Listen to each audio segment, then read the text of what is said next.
నమస్తే. Welcome to Suman TV. Lower back pain. So, చాలా మంది ఇప్పుడు కంప్లెయింట్ చేస్తున్నటువంటి ఎక్కువ మంది ఎదుర్కొంటున్నటువంటి సమస్య లోవర్ బ్యాక్ పెయిన్ అని చెప్పుకోవచ్చు. So, male and female.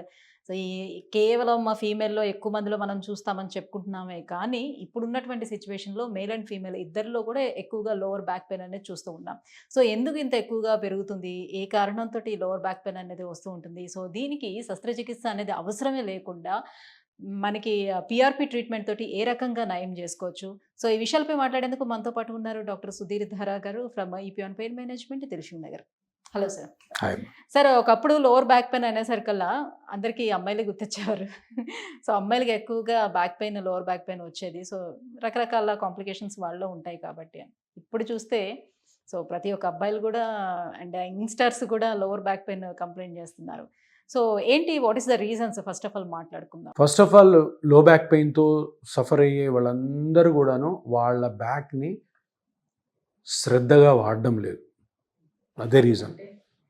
శ్రద్ధగా వాడడం అంటే ఎంత వాడాలి బ్యాక్ని, ఎంత జాగ్రత్తగా మన స్పైన్ని చూసుకోవాలి అన్నది తెలియదు చాలామందికి. తెలియకే లేదు, తెలిసి చేయరు ఎవరు. మీరు అన్నారు అమ్మాయిల్లో ఎక్కువ వస్తుందని.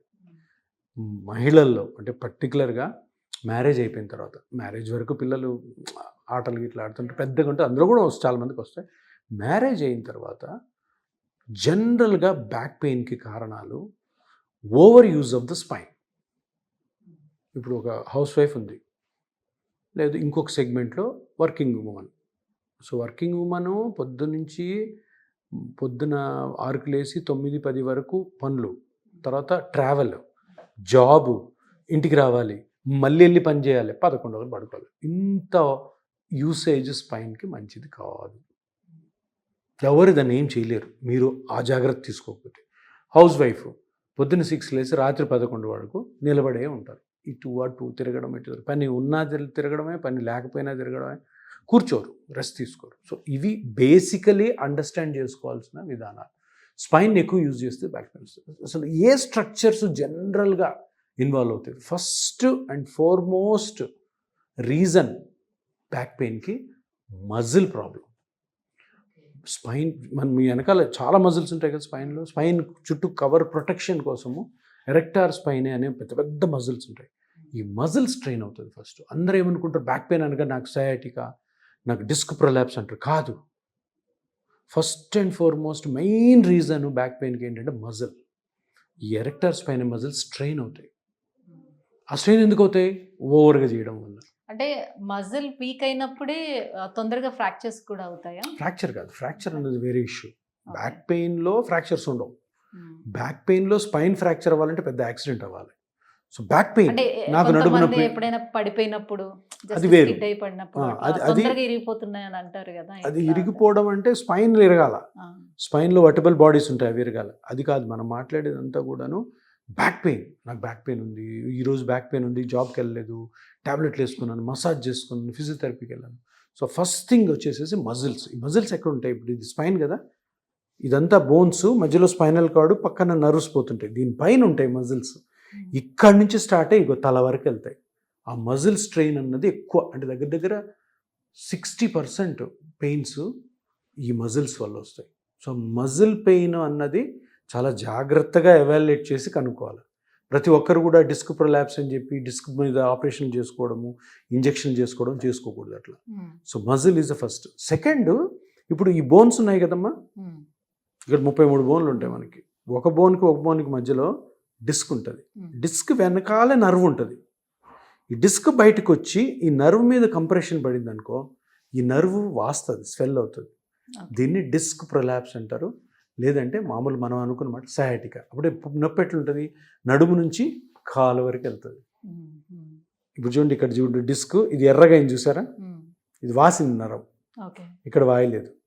సో ఇది disc prolapse with nerve compression. ఇంకా చాలా కారణాలు ఉన్నాయి. ఈ డిస్క్ ఇట్లా నరం మీద పడకుండా ఈ డిస్క్ క్రాక్ అయి ఉంటుంది, లోపల డిస్క్లోనే క్రాక్ ఉంటుంది, యాన్యులర్ టేర్ అంటారు. దానివల్ల ఒక డిఫరెంట్ పెయిన్ వస్తుంది. ఇది కాకుండా ఈ బోన్కి మధ్యలో ఒక జాయింట్ ఉంటుంది చూడండి, ఇది జాయింట్, అలా మొత్తం జాయింట్స్ ఉంటాయి. ఈ జాయింట్స్ అరిగిపోతాయి కొంతమందిలో ఓవర్గా యూజ్ చేయడం వల్ల. దాన్ని ఫ్యాసెట్ జాయింట్ ఆర్థ్రోపతి అంటారు. ఓకే. తర్వాత ఇప్పుడు ఈ బోన్ ఉంది కదా, ఈ బోన్కి మధ్యలో చిన్న లిగమెంట్స్ ఉంటాయి మధ్యలో, సుప్రాస్పైనస్ లిగమెంట్ అంటాం. ఆ లిగమెంట్ డ్యామేజ్ అయినా కూడా పెయిన్ వస్తుంది.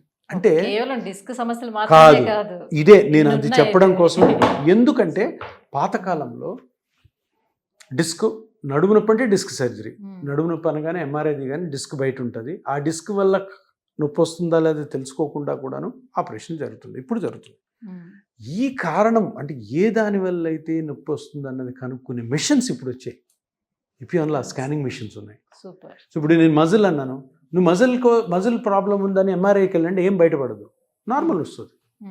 ఆ మజిల్ టేర్ని మన స్కానింగ్లో కనుక్కోవచ్చు. తర్వాత క్లినికల్ ఎగ్జామినేషన్ అంటే పేషెంట్ చెప్పే విధానము, పేషెంట్ని నేను ఎగ్జామిన్ చేసే విధానంలో ఈ జాయింట్ ప్రాబ్లమ్స్, ఆ లిగమెంట్ ప్రాబ్లమ్స్ బయటపడతాయి. ఇవి కూడా ఎంఆర్ఐలో బయటపడవు, చాలా మటుకు పడవు, కొన్నిసార్లు బయటపడతాయి.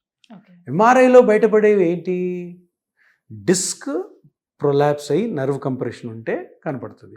కొన్నిసార్లు బోన్స్ ఒకదాని మీద ఇట్లా ఉండాలి కదా, వెర్టబుల్ బాడీస్, కొన్ని ఇట్లా స్లిప్ అయి ఉంటాయి, దాన్ని లిస్థెసిస్ అంటాం. స్పాండైలో లిస్థెసిస్, అది బయటపడుతుంది ఎంఆర్ఐలో. మీరు ఇంతకుముందు నుంచి చాలాసేపు నుంచి ఫ్రాక్చర్ అంటున్నారు. బోన్ ఫ్రాక్చర్ అయింది అనుకో, అది బయటపడుతుంది.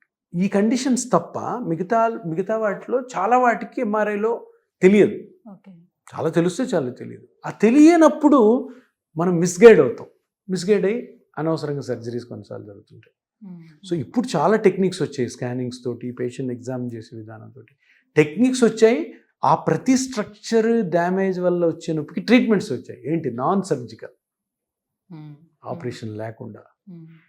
సో డిఫరెంట్ ట్రీట్మెంట్స్ వచ్చి, ఇప్పుడు నర్వ్ ఇన్ఫ్లేమ్ అయింది, దానికి ఆ ఇన్ఫ్లమేషన్ తగ్గడానికి ఒక చిన్న ఇంజెక్షన్ టెక్నిక్, ఫ్లోరోస్కోపీ మిషన్లో చూసి, అల్ట్రాసౌండ్ మిషన్ చూసి, సర్జరీ లేకుండా. ఫ్యాసెట్ జాయింట్ అని చెప్పాను నేను, ఫ్యాసెట్ జాయింట్ ఆర్థ్రోపతి అని, ఆ జాయింట్ అరిగిపోతే దానికి రేడియో ఫ్రీక్వెన్సీ ట్రీట్మెంట్. ఇంకోటి, ప్రెగ్నెన్సీ అయిన తర్వాత, డెలివరీ అయిన తర్వాత చాలామంది, ఒక 40% ప్రెగ్నెంట్ ఫీమేల్స్ బేబీ డెలివరీ అయిన తర్వాత నడుము నొప్పితో బాధపడతారు. అది ఎస్ఐ జాయింట్ అంటాం. ఇది పెల్విస్ కదా, సో ఇక్కడ లైన్స్ కనపడుతున్నాయి రెండు, ఈ లైన్ ఎస్ఐ జాయింట్ అంటాం. ఈ ఎస్ఐ జాయింట్ అరిగిపోయి ఉంటుంది డెలివరీ అయిన లేడీస్లో. ఈ జాయింట్ కూడా రేడియో ఫ్రీక్వెన్సీ. వీటికి సర్జరీస్ లేవు. ఫ్యాసెట్ జాయింట్ ఆర్థ్రోపతికి సర్జరీ లేదు, ఎస్ఐ జాయింట్కి సర్జరీ లేదు. నేను ఇంతకుముందు చెప్పినట్టు ఈ రెండు బోన్స్ మధ్య సుప్రాస్పైనస్ లిగమెంట్ అని కట్ అయి ఉంటుంది అని చెప్పాను. నార్మల్ డెలివరీ అయిన వాళ్ళలో కనిపిస్తుందా? నార్మల్ ఆర్ ప్రెగ్నెన్సీ ఏదైనా. ఎందుకంటే ప్రెగ్నెన్సీ అప్పుడు ఇది పెల్విస్, బేబీ లోపల ఉంటుంది కాబట్టి ఇది స్ట్రెచ్ అవుతుంది పెల్విస్. బేబీని అకామిడేట్ చేయాలా? డెలివరీ నార్మల్ డెలివరీ వాళ్ళు ఎక్కువ ప్రెషర్ తీసుకుంటారు కదా, మేబీ వాళ్ళకి ప్రెషర్ గురించి కాదు, అది 9 months లో జరుగుతున్న కార్యక్రమం మొత్తం. డెలివరీ అయిపోయిన తర్వాత మళ్ళీ ఇది రావాలా వెనక్కి, కొంచెము అబ్నార్మల్ షేప్లో కానీ ఇవి అటాచ్ అయ్యంటే ఆ జాయింట్ అరుగుతుంది, పెయిన్ వస్తుంది. ఇది తెలియదు ఎవరికి. బ్యాక్ పెయిన్ ఎంఆర్ఐ చేయడం, డిస్క్ ఉంటే డిస్క్ తీసేయడం, లేదంటే అనాలిసిక్స్, ఫిజియోథెరపీ అని కూడా. ఆ ఎస్ఐ జాయింట్ వల్ల పెయిన్ వస్తుందని కనుక్కోగలగాలి. కనుక్కోవాలంటే దానికి ట్రీట్మెంట్ చేసే ఎక్స్పర్టైజ్ ఉండాలి. అది పెయిన్ మేనేజ్మెంట్ స్పెషలిస్ట్లో ఉంటుంది. సో అది ఎస్ఐ జాయింట్ అని తెలుసుకొని దానికి రేడియో ఫ్రీక్వెన్సీ ట్రీట్మెంట్. అట్లా స్పైన్లో అందరూ కూడా డిస్క్ ప్రొలాప్స్ లేదా లిస్థెసిస్, స్పైన్ ఫిక్సేషన్ అని అంటారు, కానీ ఎన్నో కారణాలు ఉన్నాయి.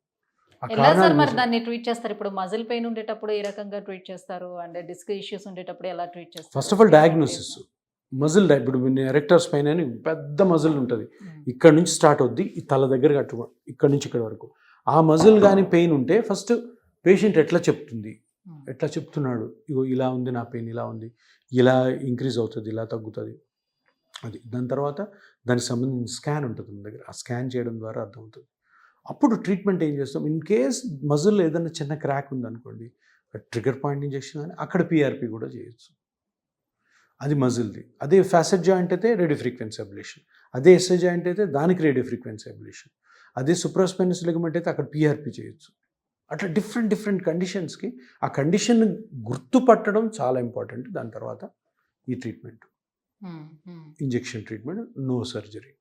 కొన్ని కేసెస్ సర్జరీకి వెళ్తాయి, అటువంటి కేసెస్ తప్పకుండా సర్జరీ పంపించాల్సిందే. సో ఇట్లా ఇప్పుడు పిఆర్పి ట్రీట్మెంట్ తీసుకున్నా, రేడియో ఫ్రీక్వెన్సీ అబ్లేషన్ తీసుకున్నా, సో ఎంతవరకు వాళ్ళకి రిలీఫ్ ఇస్తుంది అంటే? మంచి రిలీఫ్ ఇస్తుంది. ఎందుకంటే ఇప్పుడు ఒకటి ఏ దాని వల్ల అయితే మనకు నొప్పి వస్తుందో అది ఆపాలి. ఇప్పుడు మీరు కొంతమంది 100 కిలోమీటర్లు బైక్ డ్రైవ్ చేస్తుంటారు. దిల్సుఖ్ నగర్ నుంచి అక్కడ ఒక మార్కెటింగ్ వాళ్ళు ఉంటారు. దానివల్ల పెయిన్ వచ్చింది అనుకుందాం. సో ఫస్ట్ ఆఫ్ ఆల్ బాబు నువ్వు వెహికల్లో పో. సో అట్లా ప్రివెంటివ్ కరెక్షన్స్ అనేవి చాలా ఇంపార్టెంట్. దాని తర్వాత ఈ ట్రీట్మెంట్ చేసి ఎక్సర్సైజెస్ ఆ మజిల్ స్ట్రెంగ్తనింగ్ చేసుకుంటే వండర్ఫుల్గా పనిచేస్తాయి. ఇప్పుడు లేడీస్లో వచ్చేటువంటి ఈ పెయిన్ మీరు ఏదైతే చూపించారో పెల్విస్ దగ్గర వచ్చేటువంటి ఆ పెయిన్స్ ఇవి చాలా యంగ్ ఉమెన్స్లోనే వస్తూ ఉంటుంది. అవును. సో ఆ టైంలోని వాళ్ళు ఈ ట్రీట్మెంట్ తీసుకుంటే ఇయర్స్ టుగెదర్ అది పనిచేస్తుందా? సో అంటే ఇయర్స్ వరకు ఎట్లా ఎప్పుడు అలా ఉంటుంది, వాళ్ళు ఫ్రీగా ఉండగలుగుతారు? ఎప్పుడు చూడండి అమ్మా, ఏ ట్రీట్మెంట్లో కూడాను 100% ఉండదు. ఏ ట్రీట్మెంట్లో పర్మనెన్సీ ఉండదు. ఆ రోజు ఆ కండిషన్కి అసలు ఏ మార్గాలు ఉన్నాయి ఆ మార్గాల్లో చేయడం అన్నదే మెడిసిన్. ఇది ఇన్ని సంవత్సరాలు పనిచేస్తుంది అది అన్ని తప్పు. అట్లా ఏ డాక్టర్ చెప్పకూడదు. అలా డాక్టర్ చెప్తే అతను తప్పు చెప్తున్నాడు అర్థం. కండిషన్ని కనుక్కొని కరెక్ట్గా కండిషన్కి సింపుల్ ట్రీట్మెంట్ చేసుకొని అది మళ్ళీ రాకుండా ఉండే బాధ్యత డాక్టర్కి పేషెంట్కి ఇద్దరికి ఉంటుంది. అది చాలా చాలా ఇంపార్టెంట్. అందరూ తెలుసుకోవాలి. సరే ఇది చేసేసుకుంటే ఇంక అయిపోయింది కదా, నేను మొత్తం అన్నీ చేసుకోవచ్చు, అట్లా ఉండదు. తప్పకుండా జాగ్రత్తలు ఉంటాయి. తప్పకుండా నేను చెప్పిన ఇన్స్ట్రక్షన్స్ ఫాలో అవ్వాల్సిందే.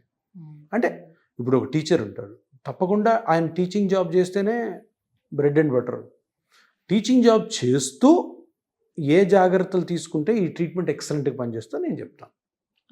అంతేగాని ఇట్లా మ్యాజిక్ మంత్రాలు ఏం జరగవు. ఇట్లా చేస్తే 10 రోజులు 10 సంవత్సరాలు పనిచేయదు, 20 సంవత్సరాలు పనిచేయదు, అట్లాంటివన్నీ ఎవ్వరు కూడా అందరికి చెప్తున్నా వినండి. అవన్నీ మాట్లాడకూడదు, అవన్నీ అడగకూడదు. కానీ కరెక్ట్ పద్ధతిలో నాకు ట్రీట్మెంట్ జరుగుతుందా లేదా అన్నది మీరే అనలైజ్ చేసుకోవాలి. కరెక్ట్ డాక్టర్ ఇతను కరెక్ట్ చెప్పాడు, కరెక్ట్ టెక్నిక్, కరెక్ట్ సైన్స్ ఉంది. అంతే. ఏ ట్రీట్మెంట్లో కూడా మ్యాజిక్ ఉండదు.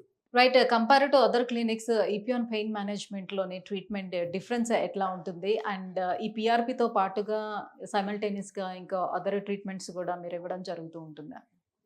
ఇప్పుడు అంటే ఒక్కొక్క క్లినిక్లో ఒక్కొక్క డాక్టరు, ఆ డాక్టర్కి వాళ్ళ వాళ్ళ యాటిట్యూడ్, వాళ్ళ డిఫరెంట్, ఒక్కొక్కరు స్టైల్ ఉంటుంది. బట్ ఫైనల్గా ఏంటంటే అందరూ మన శిష్యులే, మన శిష్యురాళ్ళే. అదే ఒక హ్యాపీ థింగ్. చాలామంది నేర్చుకున్నారు, చాలామంది ఫాలో అవుతున్నారు, చాలామంది సక్సెస్ అయ్యారు దీంట్లో. ఒక్కొక్కరు ఒక స్టైల్ ఉంటుంది.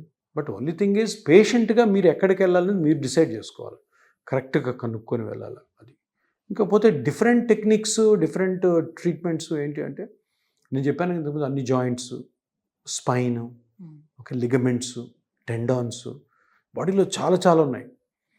ఏవైతే సర్జరీకి అమికబుల్గా ఉండవు, కొన్నింటికి సర్జరీసే ఉండవు, అటువంటివన్నీ అన్నిట్లో కూడా మనం పిఆర్పి వాడచ్చు. బట్ ఎక్స్పర్ట్ డాక్టర్ దగ్గరికి వెళ్ళడం బెటరు, మంచిది. అండ్ ఆ కేసెస్ ఎక్కువ చేసి ఉండాలి వాడు. ఎందుకంటే కొత్త ట్రీట్మెంట్ కదా, ఒక 8 years అయింది కాబట్టి. సో ఇంకొక 10-15 years అందరూ నేర్చుకుంటారు కాబట్టి, ఇంక్లూడింగ్ ఆర్థోపెడిషియన్స్. అప్పుడు ఒక లెవెల్లో ఉంటుంది. అప్పుడు కొత్త రీసెర్చ్లు కొత్తవి రావచ్చు కూడా. సో అప్పుడు ఆ పద్ధతుల ద్వారా మనం వెళ్తాం. సో పిఆర్పితో పాటుగా మీరు మెడికేషన్స్ ఏమైనా సజెస్ట్ చేస్తారా? అండ్ ఫిజియోథెరపీ లాంటివి ఏమైనా మళ్ళీ అంటే కంటిన్యూస్గా ట్రీట్మెంట్లో భాగంగా చేస్తారా? తప్పకుండా ఫిజియోథెరపీ అనేది చాలా ఇంపార్టెంట్. ఫిజియోథెరపీ ఉంటుంది, కొన్ని సపోర్టివ్ ట్యాబ్లెట్స్ ఉంటాయి. పెయిన్ కిల్లర్స్ చాలా తక్కువ ఉంటాయి, ఎక్కువ పెట్టము. బట్ సపోర్టివ్ మెడికేషన్ తప్పకుండా ఉంటుంది. అవన్నీ కలిపితేనే ఇది ఒక కాంప్రహెన్సివ్ ట్రీట్మెంట్. ఇది పిఆర్పీ వెళ్ళిపోయి మ్యాజిక్ చేస్తుందని ఏముండదు. పిఆర్పీ ఏమో దానిపైన ఇది చేస్తుంటుంది. తర్వాత మన రీహాబిలిటేషన్ ప్రోగ్రాము మేము చెప్తాం, పేషెంట్ చేయాలా, ట్యాబ్లెట్స్ కొన్ని వాడాలా, ప్లస్ ఆల్సో ఫిజియోథెరపీ చేసుకోవాలి. ఇవన్నీ కలిపితేనే ఒక ఎక్సలెంట్ ట్రీట్మెంట్ అవుతుంది. Right. Thank you so much sir. So lower back pain తోటి సఫర్ అవుతున్న వాళ్ళందరికీ కూడా పిఆర్పి ట్రీట్మెంట్ అనేది అసలు మెయిన్ కాజ్ ఏంటి, ఎలా తెలుసుకోవాలి అని అనేది చెప్పారు, చూసారు. అది అద్భుతం. అది ఇప్పటి వరకు నేను ఇన్ని ఇంటర్వ్యూస్ చేస్తున్నా కూడా ఆ డిస్కుల సమస్య ఉండటం ఇలాంటివే మేము చూసాను. సో మజిల్ ఇష్యూస్ ఉన్నా కూడా ఇందులో ఎన్ని కాంప్లికేషన్స్ ఉన్నాయా అని ఈరోజే తెలిసింది. మీకు ఇంకో విషయం ఏంటంటే స్పైన్లో 100 మెంబర్స్కి బ్యాక్ పెయిన్ ఉంటే 5 మెంబర్స్కే సర్జికల్ ఇండికేషన్ ఉంటుంది. 95 నేను చెప్పిన కారణాలు, నేను చెప్పిన మజిల్, నేను చెప్పిన joints, facet joint, SI joint, supraspinous ligament, discogenic pain, ఇంకా చాలా ఉన్నాయి. 95%. ఇప్పుడు ఈ 95% సర్జరీకి వెళ్ళలేరు. 5% సర్జరీకి వెళ్తారు, బాగుంటారు. ఈ 95% పెయిన్తో సఫర్ అవుతూనే ఉంటారు. మీ ఫ్రెండ్స్లోనే ఉంటారు చూడండి చాలా మంది, Yes, నాకు of course. Chronic back pain ఉంది 10 సంవత్సరాలు నాకు స్పాండలైసిస్ ఉంది అంటారు. 10 సంవత్సరాల నుంచి ఉండడం ఏంటి? ఎక్కడో తప్పు జరుగుతుంది. సో ఇప్పుడు ఉన్న టెక్నిక్స్ బట్టి, అంటే ఇప్పుడున్న కరెక్ట్ గా డయాగ్నోసిస్ డయాగ్నోసిస్ లేదు. డయాగ్నోసిస్ ఇంకొక విషయం కూడా ఏంటంటే, డయాగ్నోసిస్ ఎందుకు చేయరంటే, డయాగ్నోసిస్ చేసి కనుక్కున్న తర్వాత దానికి ట్రీట్మెంట్ ఉండాలి. ట్రీట్మెంట్ ఉన్నప్పుడే నువ్వు డయాగ్నోసిస్ ఎక్కువ చేస్తావు. ఇప్పుడు మీరు వచ్చారు బ్యాక్ పెయిన్ అన్నారు, ఇది కాదు, డిస్క్ కాదు, ఇది ఉండొచ్చు అని నాకు తెలిసి దాని ట్రీట్మెంట్ నాకు తెలుసు కాబట్టి నాకు ఇంట్రెస్ట్ ఉంటుంది. సర్జరీ చేసే డాక్టర్కి ఇప్పుడు మజిల్ దగ్గర సర్జరీ ఏమి ఉండదు కాబట్టి అంత ఇంట్రెస్ట్ చూపించరు వాళ్ళు. డిస్క్ ఉందా లేదా, లిస్థసిస్ ఉందా లేదా, స్పైన్ ఫ్రాక్చర్ ఉందా లేదా అని చూసుకొని చేస్తారు. సో ఇవి కనుక్కోవడం అన్నది చాలా ఇంపార్టెంట్. అప్పుడు ఏంటంటే కరెక్ట్ వేలో పోతాం, సింపుల్గా బయటపడిపోతాం, అనవసరమైన వేరే పెద్ద ట్రీట్మెంట్ లేకుండా. Thank you sir, thank you Thanks. So much.